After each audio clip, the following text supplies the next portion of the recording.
I will talk about how can you fix this problem or know how you can do that on your Amazon Music app. So all you have to do, so you just click here on settings here.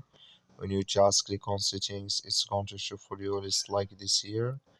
Then you go down, just keep going down, click here on apps.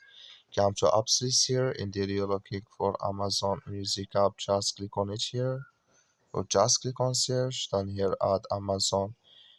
So add here Amazon Music app. Just click on it here. So then it's going to take you to this list. Click on for stop. Click on OK. Then you go down. Just click on storage. Come to storage list here. Just click on clear cache. Then all you have to do, you just go to your Play Store. Click on it here.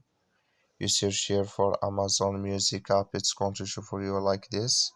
You will find here update. Click on it, and it's going to work with you. That's all you have to do. Thank you for watching. Don't forget to support us by liking and subscribe.